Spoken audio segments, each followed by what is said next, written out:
사도행전 9장은 크게 둘로 나눠 볼 수 있는데요. 1장부터 31절까지는 사울이 예수님을 만나서 복음 전하는 자가 되기까지 준비하는 그 내용들이 적혀 있고요. 32절에서 43절 오늘 읽은 말씀에는 베드로가 사방으로 복음을 전하러 다니던 중에 특별히 요 가나안 땅의 서쪽 해안 지역에 복음을 전하는 이야기를 소개하고 있어요. 근데 이 두 가지 얘기를 가만히 보면 10장 이후의 말씀을 소개하기 위한 내용인 것을 우리가 확인해 볼 수 있어요. 다시 말하면 10장에 베드로가 이방인 고넬료라는 사람의 집에 초청받아 가서 복음을 전해서 거기 있는 사람들도 예수를 믿게 되고 특별히 성령의 충만함을 받아요. 그래서 이 10장은 사도행전에서 굉장히 중요한 부분인데요. 이게 왜 중요하느냐? 공식적으로 이방인에게 처음으로 복음을 전하고 그 이방인들도 유대인들과 똑같이 예수를 믿게 된 사건을 소개합니다. 그래서 그때부터 이제 이방인에게 복음을 전하는 일이 구체적으로 시작이 되는데, 사도행전에서는 예루살렘, 온 유대, 그리고 사마리아, 그리고 땅끝까지 가는 이 전도의 과정, 복음이 그렇게 점점 더 넓은 곳으로, 더 많은 세상으로 증거되어지는 과정을 우리에게 소개하고 있거든요. 그래서 이제 마지막으로 땅끝까지 복음을 전하러 가기 위해서는 유대인에게만 머물러 있던 이 복음이 이방인에게 증거되어져야 되는데, 10장에 베드로가 고넬료의 집에 간 것이 바로 그 이방인 선교의 포문을 여는 그 내용이거든요. 그래서 이게 매우 중요한데, 이 10장의 사건을 소개하기 전에 9장에서 두 개의 사건, 사울이 예수님을 만나고 복음을 전하는 자가 되기 위한 준비 과정, 그 다음에 베드로가 여기 32절 보니까 사방으로 두루 다니다가 룻다에 사는 성도들에게로 내려갔다 그랬어요. 그러니까 지금 베드로가 사방으로 복음을 전하러 다녔다는 얘기는요, 예루살렘에 머물러 있던 베드로가 사마리아 지역에 한번 갔다 왔죠. 빌립이 거기 전도해가지고 많은 사람이 예수를 믿게 됐다는 걸 확인하기 위해서 갔고, 거기서 그 사람들이 성령 받지 못한 걸 보고 안수기도 하니까 그 사람들이 성령 받아요. 그래서 예루살렘으로 다시 돌아가는데, 돌아가면서 사마리아에 있는 여러 지역들을 또 다니면서 복음을 전하면서 갔습니다. 예루살렘으로 간 거예요. 그러다가 이제 베드로가 유대 땅 이제 사방으로 동서남북으로 다녔다는 뜻이죠. 그죠? 사방이라는 얘기는 이쪽 저쪽 열심히 다니면서 복음을 전하러 다녔다는 얘기인데요. 이거를 헬라어로 잘 원문을 살펴보게 되면 예수님처럼 다닌 거예요. 예수님도 갈릴리를 떠나서 예루살렘으로 가던 그 과정에도 각 지역에 있는 마을들을 두루두루 다니면서 복음을 전하셨거든요.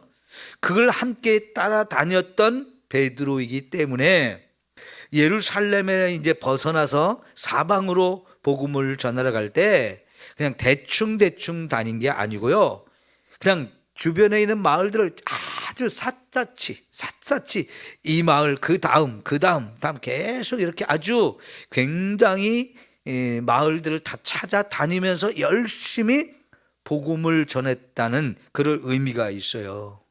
그런데 그런 중에서도 특별히 룻다와 요빠에서 복음을 전한 이야기만 두 가지만 여기 소개를 하는데, 그 두 가지 소개를 하는 이유는 결국 거기 요빠까지 갔다가 그 다음에 어디로 갑니까?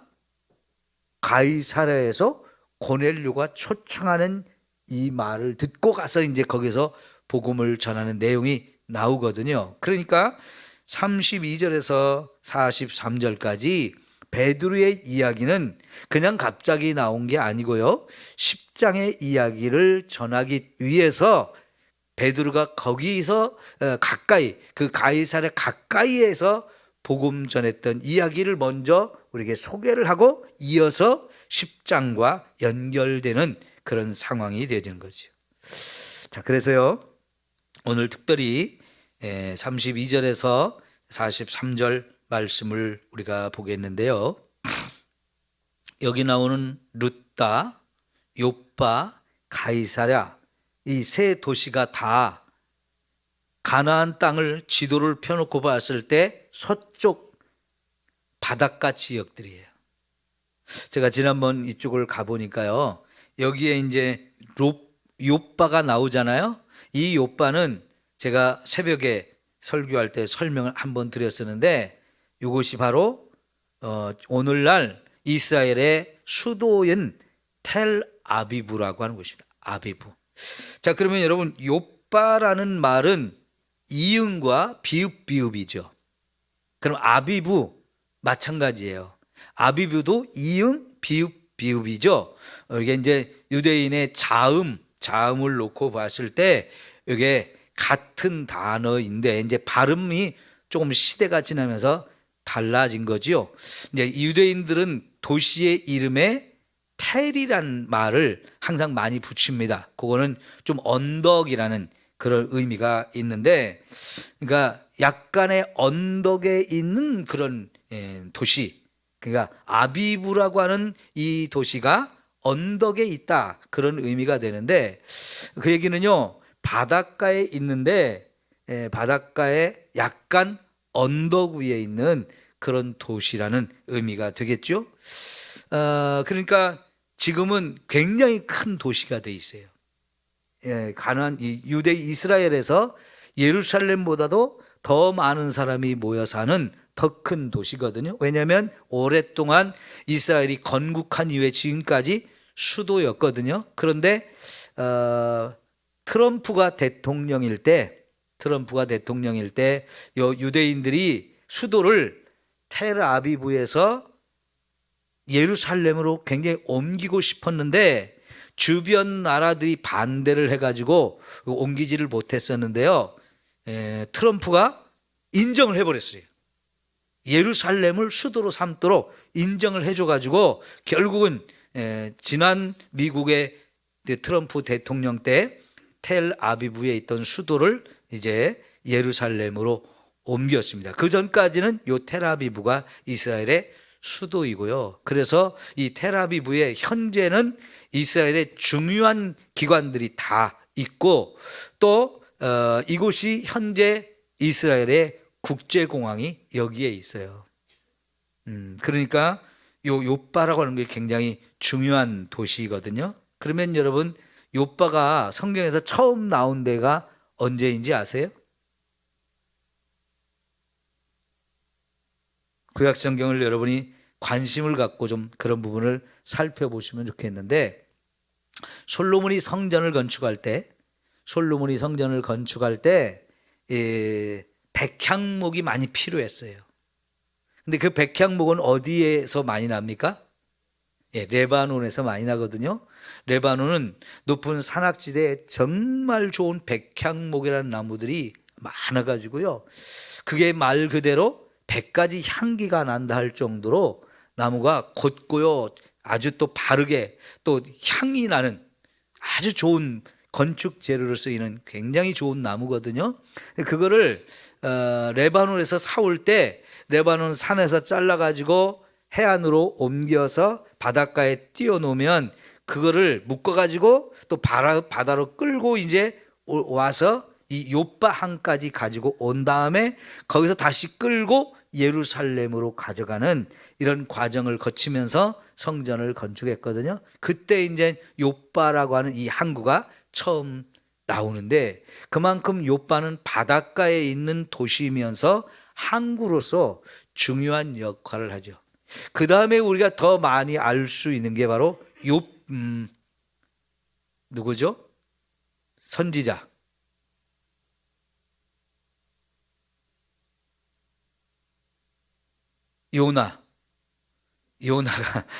요나가 이제 니느웨로 가서 복음을 전하러 가라 그랬을 때 이 말씀 어기고 요바로 도망갔거든요. 왜냐하면 거기서 배를 타고 저 지중해 바다를 건너 차 남의 나라, 그때 당시 지구 끝이라고 할 수 있는 다시스로 도망가고 싶어가지고 거기까지 가려면 요바 항구가 제격이었어요. 거기에 이제 여러 나라로 가는 배들이 이렇게 오고 가는 그런 좋은 항구였기 때문에 요나가 여기로 가서 배를 타고 가다가 큰 풍랑이 일어나고 그래서 던져가지고 물고기 뱃속에 들어갔다가 다시 토해짐으로 나왔던 그곳이 이제 이 요바거든요. 그러니까 이제 유대인들이 성경에서는 이 지중해 바다가 굉장히 중요한 바다인데 성경에서는요 유대인들이 그 바다를 그렇게 중요하게 생각을 안 했던 것 같아요. 물론 솔로몬 같은 경우는 이 요바 항구에서 이제 다시스라든가 애굽에 이런 데 이제 무역을 해가지고 거기서 돈을 많이 벌어온 적이 있습니다. 그런데 그거 말고는 이 바다에서 무슨 일이 진행되는 게 거의 없잖아요. 이 서해바다에서 정말 중요한 것이 항구인데 이 이스라엘 땅 바로 위에 있는 두로나 시돈이라고 하는 이 도시국가가 있거든요. 성경에 이제 구약성에 자주 나오는 곳인데 그 사람들은 일찍 이 해안가에 있는 두 도시가 바다를 중요하게 생각하고 그 바다를 배를 띄워가지고 무역을 해서 돈을 많이 벌어들이는 도시가 두로와 시돈이었거든요.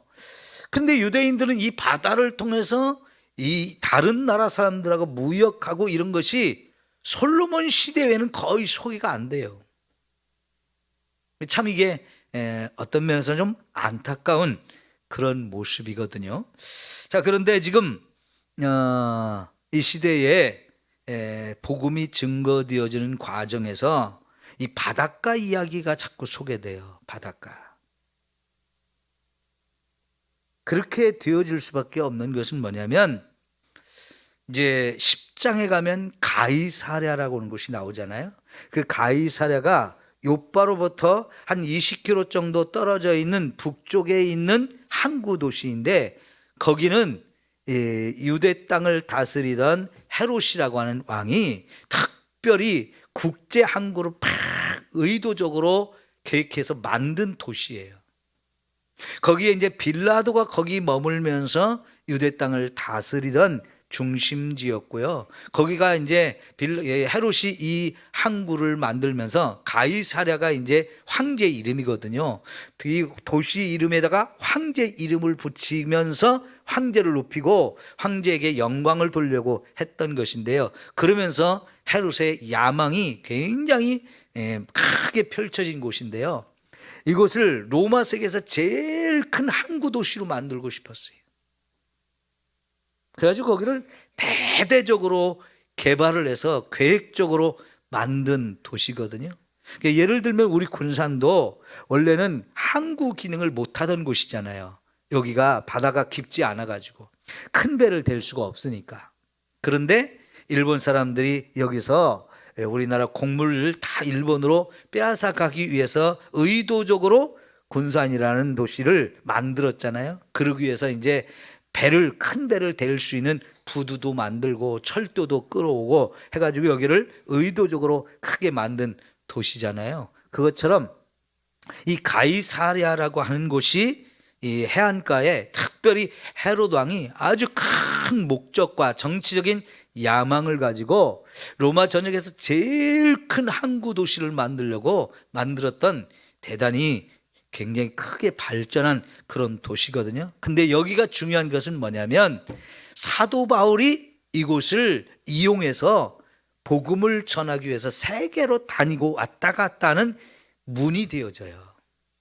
그래서 이제 이곳이 이제 중요한, 이제 사도행전에 와서 굉장히 중요한 위치이기 때문에 지금 특별히 베드로가 사방에 다니면서 복음을 전해서 여기저기서 많은 일이 있었지만 특별히 이 바닷가에 있는 도시들에서 복음을 전하다가 결국은 가이사랴로 가서 거기 백부장인 고넬료란 사람을 만나서 이방인에게 최초로 복음을 전한 사건이 소개되어지는 거예요. 그리고 그 가이사랴 항구를 통해서 바울이 자꾸 이제 복음을 전하러 세계로 갔다 왔다 하는 이런 과정들이 나오게 되지요. 자, 여러분 9장 30절 한번 볼까요? 9장 30절 시작. 형제들이 알고 가이사랴로 데리고 내려가서 다소로 보내니라. 이게 누구 얘기냐면 사울에 관한 이야기예요. 사울이 예수를 믿게 됐어요. 예수님 만나가지고. 그러면서 20절과 22절에 보면 사울이 다메섹의 회당들을 찾아다니면서 예수가 하나님의 아들이다, 예수가 그리스도다 하면서 막 열심히 예수를 전하는 사람이 되어지는데 바울을 이상하게 보는 거예요. 그 회당에 있는 유대인들도 저놈이 이게 웬일이지? 예수 믿는 사람은 잡아 죽이려고 하던 놈인데 이제는 자기가 예수를 증거하는 사람이 됐단 말이에요. 그러니까 이 다메섹에 살고 있던 수많은 유대인들이 저 미친놈이라고 인정도 안 하고요, 다 이상하다고 하면서 이제는 죽이려고 한단 말이죠. 그래서 결국은 여러분 바울이 복음을 전하지 못해요. 그래서 이제 23절 거기 보면 여러 날이 지남에 유대인들이 사울을 죽이기로 공모하더니 그랬거든요. 그런데요, 요거는 이제 22절과 23절에 많은 이야기를 생략을 하고 누가가 기록을 해서 사실은 22절과 23절에 여러 날이 지났다고 했는데 이게 결국 따져보면 3년이 지난 거예요. 3년. 요 이야기가 갈라디아서 가면 이제 사도 바울이 예수님 이렇게 믿고 나서 어디로 갔냐면 아라비아 사막으로 들어가 가지고 거기서 3년 동안 기도와 말씀 연구와 그런 과정을 거치면서 복음을 전할 준비를 해요. 지금 여기 22절과 23절에 그 얘기를 빼고 지금 누가가 기록을 하고 있기 때문에 이게 지금 22절을 23절 지금 여러 날이라는 게 그냥 며칠 후인 것처럼 생각되지만 사실은 3년이 흘러간 이야기예요. 그래서 아라비아 사막에 가서 3년 동안 정말 혼자 깊이 말씀을 연구하고 기도하고 복음을 전할 준비를 하고 왔는데 여기 다메섹에 와서 또 복음을 전하려고 하니까요, 여전히 사람들이 안 믿어요. 바울도 안 믿고 바울이 전하는 것도 안 믿고 그래서 막 유대인들이 막 죽이려고 그래요. 그래서 결국은 어쩔 수 없어서 도망을 또 갑니다. 도망을 가가지고 예루살렘으로 가요. 근데 예루살렘에 있는 사도들을 좀 만나보고 싶은데 무서워하는 거예요. 사도들도 바울을 피합니다. 왜냐하면 사울이라는 사람이 어떤 사람이었어요? 완전히 핍박하는데 앞장서던 사람이잖아요. 근데 그가 변해가지고 예수님 만나가지고 복음 전하는 자가 되기는 했는데 사울이라는 사람을 한 번도 만나보지 않았기 때문에 예루살렘에 있는 사도들도 겁을 먹고 조심하는 거예요. 그때 이제 바나바라는 사람이 앞장서서 사울이 예수님 만난 얘기, 그리고 여기저기 다니면서 복음 전한 얘기, 이런 것들을 소개하면서 이 사람 분명히 예수님 만난 사람이고 변화된 사람이고 이제 예수님을 믿는 확실한 사람이 되었다, 이렇게 소개해가지고 예루살렘에 이제 예수 믿는 사람들과 교제가 활발하게 이루어졌어요. 근데 문제는 이제는 사울을 죽이려고 하는 사람들이 예루살렘에도 많은 거예요.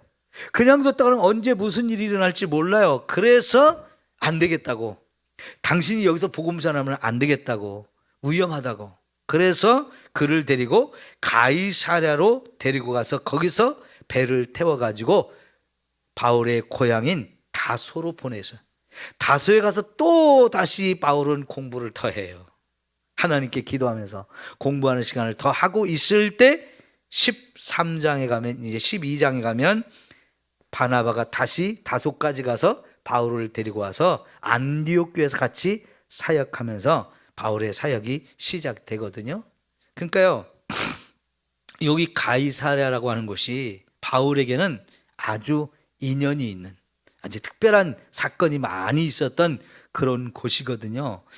그곳에서 이제 이방인이 최초로 예수님을 믿게 됐고, 바울도 그 항구에서 배를 타고 유럽으로 이렇게 아시죠? 터키로, 지중해 있는 바다로 이렇게 다니면서 막 복음을 정말 열심히 전하는 그런 중심지였거든요. 그래서 이제 가이사랴가 소개되어지는데, 그러니까 여기 32절에서 43절까지 베드로의 이야기는 그 가이사랴에서 고넬료를 만나서 복음을 전하기 전까지 그 바닷가 도시들에 다니면서 복음을 전해서 있었던 이야기들을 우리에게 소개합니다. 그런데 여러분, 우리가 읽어보면 굉장히 쉽게 이해할 수 있는 그런 이야기들이잖아요.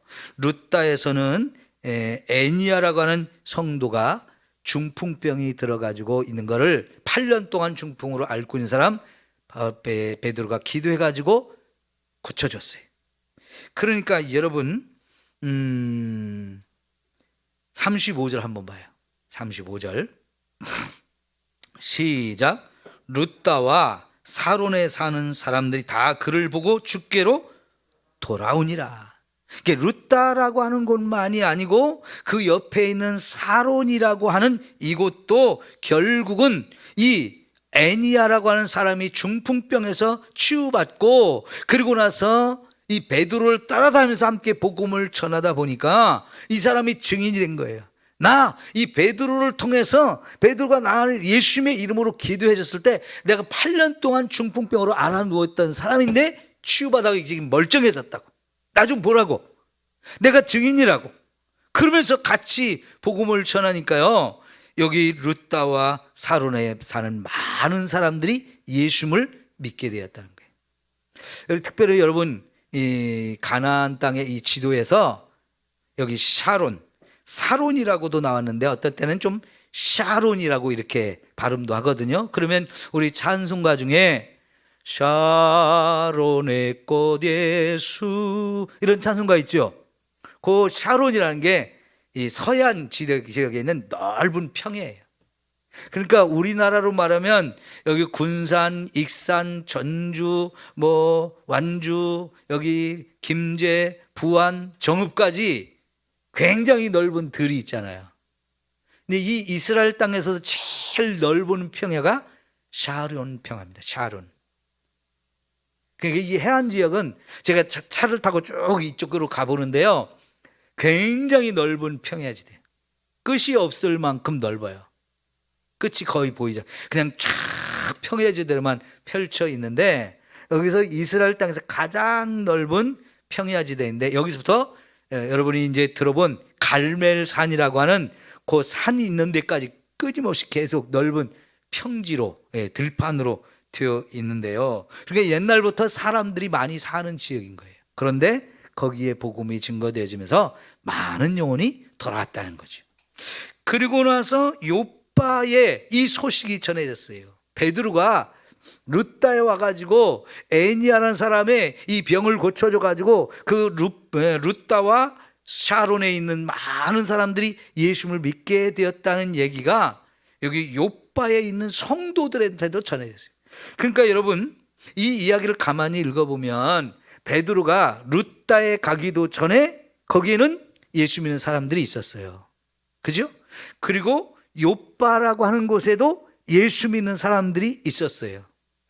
그럼 여기 루다나 요바 이런 데는 누가 가서 복음을 전했을까요? 네? 여러분, 앞에서 8장에서 빌립이 이런 곳에 가서 복음을 전하는 이야기가 나와요.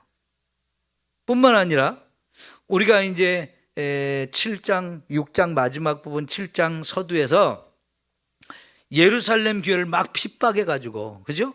예루살렘 교회를 막 핍박해 가지고 예루살렘의 성도들이 막 유대 땅 전역으로 사방으로 흩어졌다는 얘기가 나오잖아요. 그럼 그때 흩어진 사람들 중에 분명히 이쪽 서해안 지대로 피난을 간 사람들이 있었겠죠. 그리고 그들이 간 곳에서 복음을 전해 가지고 유대 땅 전역에 교회가 세워지는 얘기가 나오잖아요.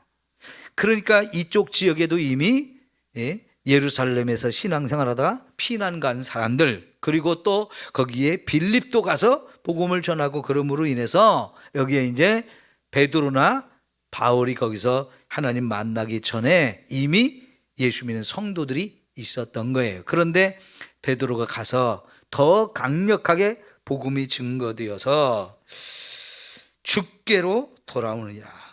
사람들이 다 그를 보고 죽게로 돌아오니라. 이런 표현이 있고요. 이 이야기가 이제 요빠에 전해졌는데 마침 그때 요빠에 살고 있었던 도르가 혹은 다비다라는 이름을 가진 이 여인이 교회 성도였는데 죽었어요. 그럼 여러분, 유대인들은 장례를 죽은 날 바로 치릅니다. 왜냐하면 더운 나라다 보니까 시신이 빨리 부패를 해요. 그래서 그냥 그날 바로 장례를 치르는 게 대부분이거든요. 그런데 여러분, 이 요빠에 있는 성도들이 베드로를 소문을 듣고 있는 중에 도르가 다비다라고 하는 이 여인이 죽었단 말이죠. 그러면 장례를 치러야 되잖아요. 장례를 치러야 되는데 우선 시신을 씻었다고 그랬어요. 그래가지고 여러분 37절, 그때 병들어 죽음에 시체를 씻어 어떻게 했어요? 다락에 눕혀놨다는 거예요. 유대인들의 지배 구조에서 다락은 제일 높은 곳에 있잖아요. 우리가 생각해도 높은 곳이잖아요. 거기는 보통의 경우에 장례를 치르려고 시신을 두는 곳이 아니에요. 시신을 씻는 것은 장례 절차 중에 하나이지만 그 다음에 바로 이 예수님처럼 이제 시신을 싸가지고 향품도 바르고 그리고 바로 이제 무덤에 장례를 치르는 게 보통인데, 씻어가지고 그 집의 제일 높은 곳에 있는 다락방에다가 시신을 놓은 채로 장례를 안 치르고 베드로를 초청한 거예요. 왜 그랬을까요? 베드로를 초청한 이유가 뭐겠어요? 혹시 베드로가 오면 이 죽은 다비다를 살려줄 수도 있지 않겠느냐, 이런 믿음의 마음을 가졌기 때문에 장례를 치르려고 하다가 치르지 않고 그냥 시체를 씻은 상태로 다락방에 시신을 누운 다음에 베드로를 초청했단 말이죠. 그래서 베드로가 그 이야기를 듣고 이제 초청하러 온 사람들과 함께 요빠에 갑니다. 그리고 거기서 이제 자초지종을 다 들었어요. 이 사람이 정말 그동안 믿음도 좋은 사람이었고 특별히 구제를 많이 했다는 거. 특별히 여자 성도들이 이 다비다를 통해서 도움을 많이 받았는데 지금 자기들이 입고 있는 옷들이 속옷이 됐든 거짓이 됐든 이런 것들이 다 다비다가 만들어준 옷을 입고 산다고. 다비다가 그런 일을 많이 해가지고 이 다비다의 죽음을 모두가 안타까워하는 거예요. 너무나 좋은 사람이 죽었다고. 그래서 당신을 초청했으니까 이제 당신이 뭔가 좀 해보라고 그렇게 이야기를 하는데요. 자, 여러분, 그래서 베드로가 이야기를 다 듣고 나서 여러분 알았으니까 좀 다 나가세요. 다 나가세요. 다 밖으로 내보냈습니다. 그리고 베드로 혼자 있어요. 이 상황이 뭐하고 똑같으냐면 예수님께서 야이로의 딸, 병든 야이로의 딸을 가서 고쳐줄 때의 상황하고 지금 똑같아요. 예수님이 베드로, 요한, 야고보 세 사람만 데리고 그 집안의 방에 시신이 눕혀있는 그 방에 들어가서 막 울고 있는 사람들 다 나가라고 하고 이 소녀가 지금 자는 게 아니다 하면서 이제 죽은 게 아니다, 자고 있다고 하면서 내보내죠. 그리고는 예수님께 거기서 뭐라고 그랬어요? 뭐라고요? 그걸 뭐라고 썼습니까?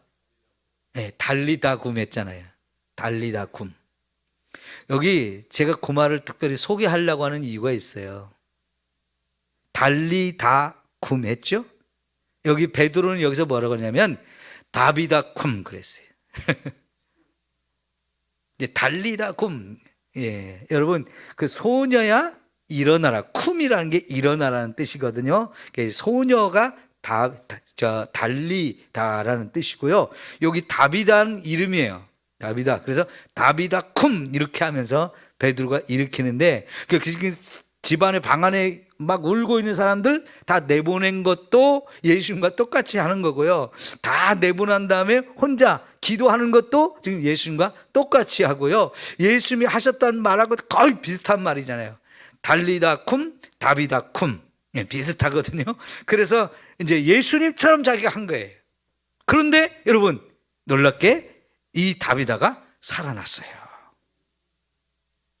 그러니까 이제 사람들을 들어오가지고 다비다 살아난 다비다하고 이제 서로 얼굴을 마주 보니까 이 얼마나 감사한 거예요. 모두가 깜짝 놀라죠. 죽었다 살아난 사람도 깜짝 놀라는 것이고 이 다비다가 죽은 것을 너무 애통하던 사람들이 살아난 다비다를 보면서 막 너무 좋아하는 거지요. 자, 그래서 여러분 42절에 뭐라고 그랬어요? 온 요파 사람이 알고 많은 사람이 주를 믿더라. 여러분 이 이야기가 금방 이 요파라고 하는 동네 도시에 막 사방으로 증거가 됐어요.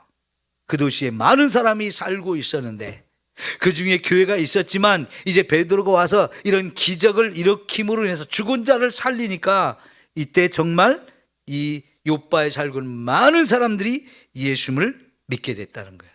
그러니까 여러분 여기 루따에 있었던 사건의 마지막도 루따에서 이제 애니아가 질병이 치유된 것 때문에 루따와 사론에 사는 많은 사람들이 그 얘기도 듣고 눈으로 애니아도 보고 하면서 많은 사람이 죽게 돌아왔다는 거고, 또 그 다음에 요빠에서도 베드로가 다비다를 살린 이 사건을 통해서도 온 요빠 이 소문이 증거되고, 그래서 그 요빠에 있는 많은 사람들이 예수님을 믿게 되었다.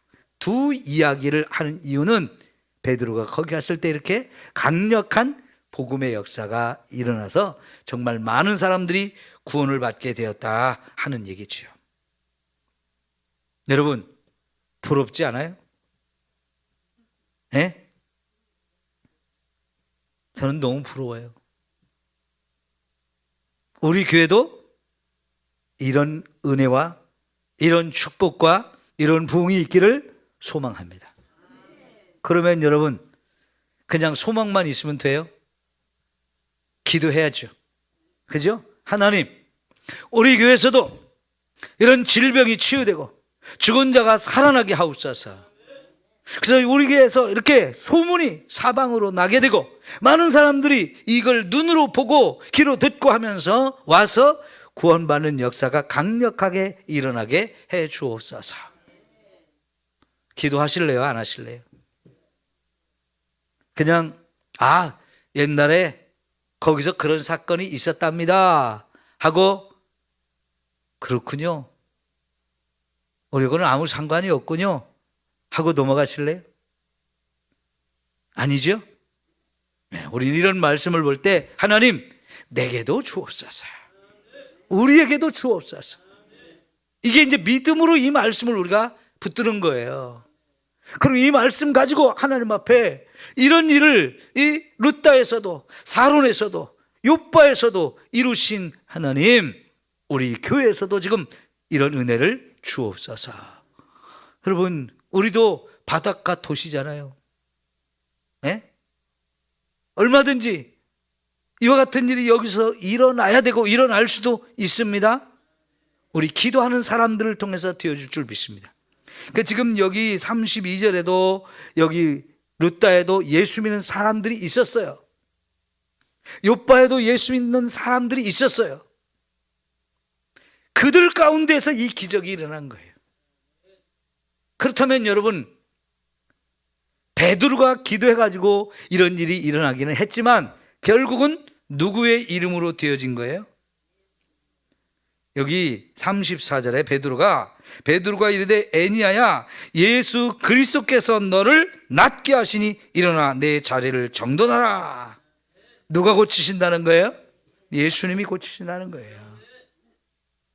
또 이렇게 다비다를 살릴 때도 그가 기도를 하면서 시체를 향해서 명령했어요. 다비다야 일어나라 하면서. 여러분, 이 전적으로 하나님의 은혜로 되어진 것을 우리는 믿습니다. 베드로가 잘나서가 아니고 베드로가 가진 능력이 탁월해서 된 게 아니에요. 물론 하나님께서 베드로를 통해서 일하시지만 베드로에게 또 권세를 부어주셨지만 결국은요, 베드로는 자기가 3장에서 나면서부터 앉은 병이 예수의 이름으로 명하노니 일어나 걸으라 해가지고 그 환자가 일어났을 때 많은 사람들은 베드로를 주목했지만 베드로는 내가 고친 게 아니라고, 왜 나 주목하냐고 그러면서 이 사람을 고친 건 예수입니다. 그러면서 예수님이 하셨다는 걸 증거하거든요. 자, 여러분, 그래서 우리는요, 예수님이 지금도 살아계셔서 우리와 함께 하심을 우리는 믿습니다. 우리는 그 예수님을 베드로와 똑같이 믿어요. 우리 가운데서 예수님이 얼마든지 이런 병자를 치유하고 죽은 자를 살려줄 것을 우리는 믿음으로 기도할 수 있어요. 그럴 때 하나님이 얼마든지 우리 가운데서 이와 같은 일을 이루어 주실 수 있는 거지요. 여러분, 전 세계 교회 역사들을 살펴보면 특별한 부흥의 역사가 일어난 곳들이 있어요. 우리나라도 1903년부터 시작해서 1910년까지 강력한 부흥회가 있었고요. 또 70년대, 80년대에도 우리나라에 강력한 부흥의 역사가 있었어요. 미국에서도 그런 대부흥의 역사가 몇 차례 있었고요. 인도에도 있었고요. 영국에도 있었고요. 남아프리카 공화국에도 있었고요. 전 세계적으로 많은 나라에서 이런 부흥의 역사들이 있었는데 그걸 연구하신 분들의 공통점이 뭐냐? 그 부흥이 있기 전에 반드시 그 지역에 있는 많은 성도들이 부흥을 위해서 간절히 기도했기 때문에 됐다는 거예요. 부흥의 역사는 그 부흥을 사모하면서 기도한 사람들이 있었기 때문에 그 결과로 부흥이 그 지역에 있었다라고 얘기하는 거예요. 여러분, 선교사들이 우리나라에 들어와서 20년 동안 복음을 전했는데요, 큰 효과를 거두지를 못했어요. 예수 믿는 사람이 많지 않았어요. 그럴 때 이 선교사들이 우리가 여기 들어와서 20년 동안 사역을 했는데 왜 이렇게 결과가 좋지 않으냐, 이걸 가지고 하나님 앞에서 회개하면서 기도했어요. 제가 잘못했습니다. 이 땅에 와서 잘난 체만 했습니다. 제가 교만했습니다 하면서 막 회개하면서 이제 정말 더 낮아져서 이 백성들을 사랑하고 이 백성을 위해서 내가 더 복음을 간절하게 전할 테니까 부흥을 좀 주십시오. 막 그들이 회개하면서 기도했을 때 진짜 원산에서부터 부흥의 역사가 시작돼 가지고 그 불이 평양으로, 그 불이 전국으로 확대돼서 이 땅에 강력한 부흥이 일어난 거거든요. 여러분, 부흥을 위해서 기도하는 사람이 많으면 더 좋지만 부흥을 위해서 기도하는 사람이 적어도 상관없어요. 누군가 그 부흥을 위해서 정말 믿음을 갖고 간절하게 기도하는 사람들이 모여지면 그 기도가 쌓이고 쌓여서 어느 날 폭발적인 부흥의 역사를 이루는 겁니다. 여러분, 하나님께서 우리 군산을 사랑하셔서 일찍이 선교사들을 이 땅에 보내서 100년 이전에, 120년 전에 선교사들에 의해서 교회가 세워지기 시작하고, 그리고 이 군산 땅에 많은 영혼이 구원받고 많은 교회들이 세워졌잖아요. 전국적으로도 복음화율이 참 높은 동네가 됐잖아요. 근데 지금은 그 힘을 잃어버렸어요. 여러분, 다시 한번 우리 군산에, 그리고 삼성교회에 부흥이 있기를 사모하면서 우리 기도해야 합니다. 지금 여러분, 코로나 시대를 우리가 지내면서 많은 교회들이 빈자리가 많아졌어요. 교회들마다 코로나 시대에 정말 교회를 떠난 사람들이 많아요. 교회들마다 다 침체되고 있어요. 더구나 우리도 코로나 시대에 교회 안 나오신 분들이 꽤 있을 뿐만 아니라 이제는 다 고령화가 됐단 말이에요. 우리도 이게 심각한 위기 상황이에요. 10년 후에 여기서 같이 얼굴을 볼 사람이 몇이 될까? 장담할 수 없잖아요. 저도 어쩌면 10년 후에 여기 있을지 없을지 저도 모르잖아요. 그러면 그대로 우리 교회가 사라졌으면 되겠습니까? 지난 60년의 세월을 하나님 우리 교회를 지켜주셨는데 10년 후에도 더 부흥한 교회가 되고 더 많은 일을 할 수 있는 삼성교회가 되어야 하지 않겠습니까? 그것을 위해서는 전도하지 않을 수가 없어요. 빈자리가 많아졌는데 안 나오는 사람이 많은데 그것만 생각하면서 어쩌나 발 동동 구르면서 점점 숫자가 줄어드는데 이러고만 있으면 비전은 없습니다. 그러나 여러분, 우리가 기도하면서 열심히 전도할 때에 하나님이 또 다른 사람들을 통해서 우리의 빈자리를 채워주시고 계속해서 부흥하는 이런 은혜를 주실 줄 믿습니다. 여러분, 좀 책임감을 가지고 기도하세요. 우리 김엽자 권사님, 나중에 내 자리를 대신할 사람 채워주세요. 기도하셔야 돼. 그래요? 누가? 정해졌어요? 그 믿음 좋습니다. 여러분, 내가 이 자리를 지금까지 지켜왔는데 하나님 나를 불러가시면 이 자리를 나를 대신해 채울 수 있는 사람 한 사람으로 말고 두 사람, 세 사람으로, 네 사람, 다섯 사람으로 채워주면 좋겠습니다. 이런 기도를 우리가 해야 되지 않겠어요? 그 자리를 여러분이 자녀가 와서 채우면 더 좋고요. 그게 안 될지라도 내가 앉던 이 자리 하나님 빈자리로 남겨두지 마시고 누군가 또 다른 사람을 계속 채우고 채워져서 우리 교회가 더 부흥하는 교회가 되게 해달라고, 이거 여러분 각자가 책임감을 가지고 기도하셔야 돼요. 여러분, 대부분 여러분이 앉는 자리에 앉잖아요. 그죠? 그 자리 하나님이 여러분 불러가시고 난 다음에 빈자리로 있는 거를 천국에 가서 내려다보면 이게 얼마나 보기가 싫겠어요. 저기 내가 앉던 자리인데 누가 그 자리를 대신 채워야 되는데, 그걸 지금부터 기도하고 준비했으면 좋겠어요. 예? 우리가요 구원대회 행사를 계속해야 되는 이유가 여기에 있는 거예요. 저도요 올해까지만 하고 이제 내년부터 안 해야지, 저도 편합니다. 여러분, 목사만큼 편하려고 하면 그렇게 편한 자리가 없어요. 근데 목사만큼 바쁘려고 하면 한없이 바쁜 자리가 이 목사의 자리예요. 여러분, 제가 편하게 목회를 하기를 원하세요? 바쁘게 일하기를 원하세요? 여러분이 원하신다면 제가 편하게 목회를 할 수 있는데, 그런데 문제는 하나님도 원하시느냐? 저는 하나님이 그걸 원하시지 않는다고 생각해요.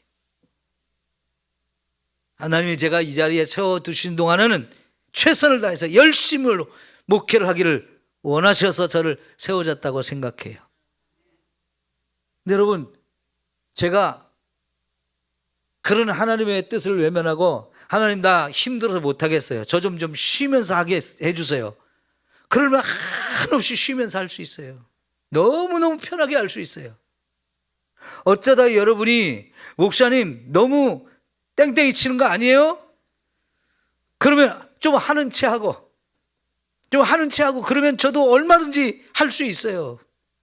근데 여러분, 저는 여러분 앞에서도 그렇게 편하게 놀고 먹는 목사가 되는 거 원치 않고요, 하나님 앞에서 저는 그렇게 허송세월하면서 보내는 자가 되고 싶지 않아요.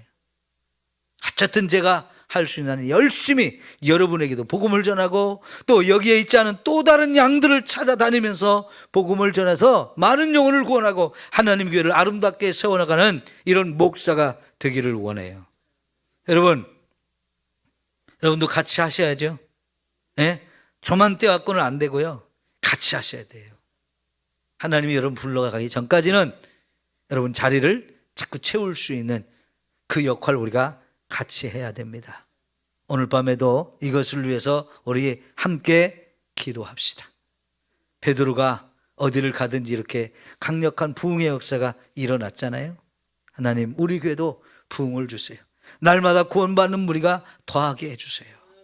나도 더 열심히 신앙생활하면서 열심히 복음을 전해서 우리 교회 더 많은 영혼이 와서 구원받는 이런 아름다운 교회가 되기를 원합니다. 우리 같이 힘을 써야 합니다. 네? 여러분 적어도 봄보다는 가을에 우리 성도님들이 예비 신자를 훨씬 적게 써냈어요. 그래도 써내신 분들이 있어요. 그 써내신 분들 중에 이제 나오신 분도 계시고 안 나오신 분이 더 많지만 그래도 여러분 그 사람들 우리가 이제 끝났으니까 포기할 게 아니고 내일이라도 내일 모레라도 또 모시고 와야 되고 그 다음 주라도 모시고 계속해서 그분들을 교회로 인도하려고 우리가 노력하면 이번에는 안 될지라도 또 다음에 내년 봄에 할 때 또 오실 수 있고요. 내년 가을에도 오실 수 있고요. 자꾸 그렇게 돼야 돼요. 우리요 포기하면 안 됩니다. 벌써 이제 이번 구원데이는 행사는 끝났지만 이제는 내년 봄을 또 생각하면서 또 열심히 전도하고 또 찾아다니고 전도 예비 신자를 내가 확보하고 자꾸 이렇게 할 때 하나님이 그 영혼들을 구원하는 때가 반드시 있게 될 줄 믿습니다. 예? 우리가 포기하지 않으면 돼요. 한 번, 두 번 하고 끝날 행사라면 아예 안 하는 게 낫고요. 이 일을 통해서 자꾸 하면 할수록 여러분 눈덩이가 굴러가면 굴러갈수록 어떻게 돼요? 엄청나게 커지잖아요. 그런 은혜가 분명히 있어질 거예요. 비행기도요 막 열심히 달려가다가 그 한계점을 딱 뛰어넘으면 떠요. 그렇게 뜰 수 있기까지는 막 최선을 다해서 달려야 돼요. 우리가 그 강력한 부흥의 역사가 일어나려면 그 전까지는 정말 우리 힘을 다해서 죽을 똥살똥 해가지고 열심히 뛰어가지고 딱 날아오는 순간까지는 막 최선을 다해야 되잖아요. 우리 열심히 복음 전하고 열심히 기도해서 많은 영혼을 구원받는 우리 삼성교회 되기를 소망합니다. 자, 우리